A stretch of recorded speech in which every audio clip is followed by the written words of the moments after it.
लोग जो है डिस्कस करने वाले हैं फाइनेंस का इंपॉर्टेंट क्वेश्चंस। ठीक है। सबसे पहले क्लास 11 का। ठीक है, तो सबसे पहले यूनिट 1 डिस्कस कर लेते हैं। तो यूनिट 1 में सबसे पहले है फाइनेंशियल सिस्टम। ठीक है, तो सबसे पहले अपन लोग का क्वेश्चन है कि व्हाट इज़ फाइनेंस। ठीक है, तो फाइनेंस का मतलब क्या है, और हो सके तो इसका एक डेफिनेशन भी पढ़ लेना। ठीक है, ऑक्सफर्ड का या फिर किसी भी चीज़ का। उससे जगह इस फाइनेंस का फीचर्स क्या होता है। ठीक है, फाइनेंस का फीचर्स क्या है, उससे जगह वेरियस फंक्शंस, फंक्शंस क्या होते हैं फाइनेंस का। ठीक है, फंक्शंस क्या है फाइनेंस का, उससे जगह कितने टाइप का फाइनेंस होता है। ठीक है, उससे जगह कहाँ कहाँ से उठाया जा सकता है फाइनेंस। ठीक है, वेरियस सोर्सेज जो भी है। ठीक है, फाइनेंस का वेरियस सोर्सेज, उसका जाके और भी जैसे हो गया फाइनेंशियल सिस्टम क्या होता है। ठीक है, उसका जाके फाइनेंशियल सिस्टम का फीचर्स और फाइनेंशियल सिस्टम का एक नीड क्या होता है। ठीक है, अपन लोग के लिए।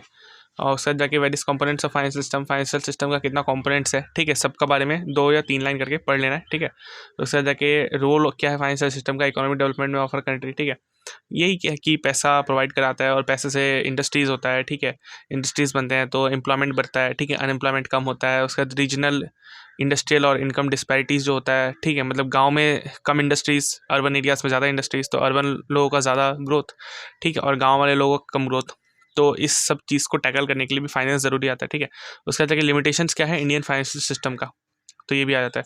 अब चलते हैं अपन लोग यूनिट 2 में। ठीक है, तो यूनिट 2 में सबसे पहला जो क्वेश्चन है वो है डिफाइन बैंक। बैंक का एक डेफिनेशन आप लोगों को याद रखना होगा। ठीक है, जैसे किसी अगर महान किसी ने कहा है। ठीक है, किसी ऑथर ने बैंक को किसी का डेफिनेशन दिया है कुछ, तो वो सब उसका जगह प्राइमरी फंक्शन क्या है और सेकेंडरी फंक्शन क्या है।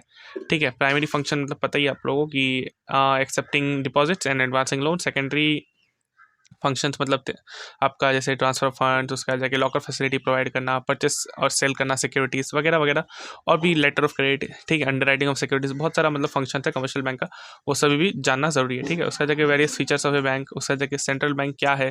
ठीक है, जैसे सेंट्रल बैंक क्या है, एपेक्स अथॉरिटी है, एपेक्स बैंक होता है। ठीक है, किसी भी कंट्री का। उसका जगह कैरेक्टरिस्टिक्स क्या है, उसका जगह फंक्शंस क्या होता है सेंट्रल बैंक का as a banker of the government. ठीक है, banker of the government as a banker of the government, तो मतलब जैसे सेंट्रल बैंक क्या है, गवर्नमेंट को रिप्रेजेंट करता है बहुत सारी जगहों पे, जैसे इंटरनेशनल मॉनेटरी फंड हो गया या फिर वर्ल्ड बैंक हो गया, उन सब जगहों पे ये रिप्रेजेंट करता है। ठीक है, गवर्नमेंट को। उसका और जो दूसरे कंट्रीज़ के साथ इकोनॉमिक रिलेशन, इकोनॉमिक टाइज बना के भी रखता है ये। ठीक है, उसका जगह फंक्शंस क्या है, सेंट्रल बैंक का as a banker of banks. ठीक है, तो बैंकर ऑफ बैंक्स यही कि मतलब बैंक्स को रेगुलेट करता है। ठीक है, प्रॉपर मतलब ये रेगुलेट करता है और ऊपर से ध्यान देता है कि वो लोग अच्छे से अपना काम कर रहे हैं कि नहीं कर रहे हैं। ठीक है, और ऊपर से बहुत सारा जैसे लाइसेंसिंग का काम हो गया, उसका जगह अगर किसी बैंक को एक्सपांशन डाइवर्सिफिकेशन करना है तो आरबीआई से परमिशन लेना पड़ेगा, वगैरह वगैरह ये सब है। ठीक है, functions of RBI as note issuer. Note issuer यही कि जो आरबीआई है। ठीक है, सोल अथॉरिटी, आरबीआई को सोल अथॉरिटी दिया गया, मतलब वही एक ऐसा इंस्टीट्यूशन है जो कि नोट प्रिंट करता है, करेंसी सर्कुलेट करता है, वगैरह वगैरह। उससे जाके डिस्क्राइब द मेथड्स। ठीक है, इशू करेंसी जो इशू होता है। ठीक है, गवर्नमेंट कैसे करेंसी इशू करता है। ठीक है, वेरियस मेथड, उससे जाके various qualitative and quantitative control methods of the central bank. ठीक है, जैसे बहुत सारा function control, credit control techniques होता है, जैसे कि bank rate, repo rate, reverse repo. ठीक है, ये क्वांटिटेटिव में आ जाता है। उसके क्वालिटेटिव में जैसे आ जाता है, जैसे आपका मान के चलो कि मोरल सुएशन, डायरेक्ट एक्शन, ये सब कुछ कुछ चीज़ें। ठीक है, उसका जगह डिफाइन इन 2 लाइन्स, रेपो रेट क्या होता है, उसका रिवर्स रेपो क्या होता है। ठीक है, उसका जगह कैश रिजर्व रेशियो क्या होता है, उसका जगह वेरिएबल रिजर्व रेशियो क्या होता है। रेपो रेट रेपो रेट वो रेट होता है जिसपे कि commercial central bank commercial banks को लोन देते हैं। ठीक है, रिवर्स रेपो वो रेट होता है जिसमें कि कमर्शियल बैंक्स जो है अपना रिजर्व्स या फिर जो भी मतलब कैश होता है वो डिपॉजिट करते हैं सेंट्रल बैंक के पास। ठीक है, और सेंट्रल बैंक जो है उसमें उनको क्या देता है, एक तरीके का इंटरेस्ट देता है। ठीक है, उसके जगह सीआरआर पता ही है, एक रिजर्व रेशियो है जो कि मतलब ये कमर्शियल बैंक्स को आरबीआई के साथ मेंटेन करना पड़ता है। ठीक है, उसका जगह आता है डिफाइन द टर्म बैंकिंग। ठीक है, बैंकिंग का मतलब क्या होता है, उसका जगह बैंक क्रेडिट कैसे क्रिएट करता है। ठीक है, उसका जगह जो डिस्टिंग्विश है। ठीक है, इन 5 पॉइंट्स पढ़ना है। ठीक है, कमर्शियल बैंक्स और इन्वेस्टमेंट बैंक्स का, उससे जाके सेंट्रल बैंक और कमर्शियल बैंक्स का। ठीक है, उससे जाके कोऑपरेटिव बैंक्स और कमर्शियल बैंक्स का। ठीक है, उससे जाके various types of banks and define them in 2 lines. ठीक है, वेरियस टाइप्स ऑफ बैंक्स क्या क्या है, जैसे ऊपर में ही हो गया investment bank, commercial bank, central bank, cooperative bank. ठीक है, उससे जाके सभी को मतलब 1-2 लाइन में डिफाइन कर देना है। ठीक है, उससे जाके डेवलपमेंट बैंक्स क्या होता है, रीजनल रूरल बैंक्स क्या होता है, इंडिजिनस बैंक्स क्या बैंकर्स क्या होते हैं, उसके साथ 5 फंक्शंस क्या है इंडिजिनस बैंकर का। ठीक है। उसका जाके इंडिजिनस बैंकर का 4 फीचर्स, उसका जाके 3 defects of indigenous bankers bank, उसका जाके आपका रीजनल रूरल बैंक का 3 फीचर्स, डेवलपमेंट बैंक का 3 फीचर्स और फंक्शंस, ठीक है। उसका जाके कोऑपरेटिव बैंक क्या होता है, उसका कोऑपरेटिव बैंक का 3 फीचर्स, ठीक है। उसके बाद राइट है short note on foundation and management of imperial bank in India, ठीक है। इंपीरियल बैंक मतलब SBI ही समझो एक तरीके से, ठीक है। तो ये बहुत ज़्यादा पूछा गया है, ठीक है। बहुत ज़्यादा तो नहीं लेकिन फिर भी पूछा गया है, ठीक है। 2013 और 2018 में। उसके बाद जाके शॉर्ट नोट लिखना है क्या, SBI का, SBI के ऊपर शॉर्ट नोट लिखना है। उसके बाद उसका SBI के बारे में पहले लिख लेना, ठीक है। जैसे कि पहले वो इंपीरियल बैंक कहलाता था, फिर बाद में जाके उसका नाम SBI पड़ गया, ठीक है। उसके बाद जाके SBI का ऑब्जेक्टिव्स लिखना है, फिर फंक्शंस लिखना है, फिर रोल क्या था इकोनॉमिक डेवलपमेंट में, ये सब लिख देना है, ठीक है। उसके बाद जाके शॉर्ट नोट लिखना है किसके ऊपर, लीड बैंक स्कीम के ऊपर। उसके बाद जाके इसका बेनिफिट्स क्या हुआ, उसका ऑब्जेक्टिव्स क्या था, ठीक है। उसके बाद इसका फंक्शंस क्या है, उसके बाद जाके इसका बेनिफिट्स क्या हुआ लोगों को, ठीक है। उसके बाद जाके एक्सप्लेन ब्रीफली यूनिट बैंकिंग और ब्रांच बैंकिंग में डिफरेंस पढ़ लेना है, ठीक है। 2012, 2016, 2018, 2020 इन सब में पूछा गया है, ठीक है। उसके बाद जाके डिफरेंस क्या है बैंक में और यूनिट बैंकिंग में, ठीक है। इन दोनों का भी डिफरेंस पढ़ लेना है। उससे जाके पब्लिक और प्राइवेट सेक्टर में क्या डिफरेंस, बैंक्स में क्या डिफरेंस होता है, ठीक है। ये पब्लिक सेक्टर जो होता है वो पब्लिक सेक्टर और प्राइवेट सेक्टर में क्या डिफरेंस होता है, ठीक है। उसका जाके डिस्टिंग्विश भी करना है, दोनों के बीच में डिफरेंस बिटवीन आता ही है। उसका जाके शॉर्ट नोट पढ़ लेना है शेड्यूल बैंक के ऊपर, ठीक है। और एक बात की, हाँ, डिफरेंस बिटवीन पढ़ लेना है शेड्यूल बैंक और नॉन शेड्यूल बैंक्स के ऊपर, ठीक है। उसका जाके right a brief note on primary and secondary functions of the public sector banks, ठीक है। ये क्वेश्चन ऊपर में भी था, प्राइमरी और सेकेंडरी फंक्शंस क्या क्या है, ठीक है। सेम क्वेश्चन है, तो देख लो भाई कितना इंपॉर्टेंट है ये तो, ठीक है। 2019, 2022, 2012, 2013, 2014, 15, 16, 17 लगभग मतलब ऑलमोस्ट हर साल ही पूछा जाता है, ठीक है। तो इसलिए बहुत ही ज़रूरी फंक्शन बन जाता है। उसके बाद जाके नेशनलाइजेशन का मतलब क्या होता है, नेशनलाइजेशन का मतलब ये होता है कि प्राइवेट बैंक जो भी है, ठीक है, उसका जो जितना भी एसेट्स, जितना भी ओनरशिप होता है, ठीक है, सभी चीज़ें गवर्नमेंट को ट्रांसफर कर देना, ठीक है, फुल्ली स्टेट कंट्रोल्ड बन जाना, उसी को बोलते हैं नेशनलाइजेशन। उसका नेशनलाइजेशन का ऑब्जेक्टिव्स क्या था और इसका अचीवमेंट्स क्या था, ठीक है, ये भी पढ़ लेना। उसका जगह give some arguments in favour और अगेंस्ट नेशनलाइजेशन ऑफ बैंक्स, ठीक है। तो नेशनलाइजेशन का जो है कुछ फेवर बताना, मतलब ये कुछ मेरिट्स बताना है और कुछ डीमेरिट्स बताना है, ठीक है। उसका जाके right a brief note on growth and evolution of banking public sector in public sector banking in India, ठीक है, public sector banking in India. उसका जाके ब्रीफ नोट लिखना है ग्रुप बैंकिंग और चेन बैंकिंग के बीच में। उसका जगह शॉर्ट नोट लिखना है various types of different types of banks, ठीक है। उसका जगह अपन लोगों को लिखना है एक brief note role of banks in the economic development of a country, ठीक है।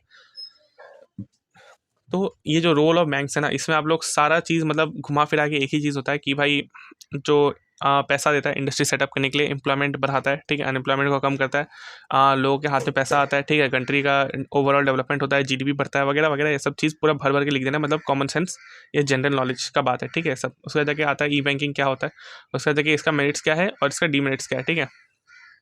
उसका जाके right A short note on recent trends in Indian banking system, ठीक है। उसका जाके यूनिट 4 में आ जाते हैं। तो यूनिट 4 में क्या है, different types of bank accounts, ठीक है, कितने टाइप्स ऑफ बैंक अकाउंट होता है। उसका जाके 2 advantages and disadvantages of current savings and fixed deposit accounts, ठीक है। उसका जाके प्रोसीड्यूर क्या होता है ओपनिंग अ बैंक अकाउंट, ठीक है। उसका जाके ई बैंकिंग और पे इन स्लिप क्या होता है। उसका जाके different types of E services, ठीक है, different types of E services. उससे जाके क्रेडिट कार्ड क्या होता है और ATM क्या होता है, ठीक है। उसका इनका क्रेडिट कार्ड और ATM का 3 यूजेस पढ़ लेना है। उसका जगह what do you mean by banker and customer, ठीक है। बैंकर वो होता है जो कि सर्विसेज देता है और बैंकर वो होता है जो कि बैंकिंग सर्विसेज प्रोवाइड करता है, ठीक है। और कस्टमर वो होता है जो कि बैंकिंग सर्विसेज लेता है। Mention 4 types of customer of a bank, ठीक है। उसका जाके write in 2 lines chequebook, passbook, pay in slip, e banking, e services, credit card and ATM, ठीक है। ये क्या है, मतलब एक टाइप का डेफिनेशन समझ लो, व्हाट इज बोल के आ जाएगा, ठीक है। उसका जाके प्रोसीजर क्या है opening a bank account by married woman, उसका procedure of opening a bank account by minor, ठीक है। उसका जाके what is a bank customer, what are the documents required to be submitted before opening a bank account by company, ठीक है, partnership firm and minor, ठीक है। उसका जाके what is the procedure of opening a bank account bye partnership firm, state the procedure of opening a joint account, उसका joint account क्या होता है, ठीक है। जॉइंट अकाउंट आखिर क्या होता है, उसका जगह 2 लाइन्स में बताओ कि ओम्बड्समैन, ठीक है, लिक्विडेटर, ट्रस्टी, माइनर, एग्जीक्यूटर, ये सब क्या होता है, ठीक है।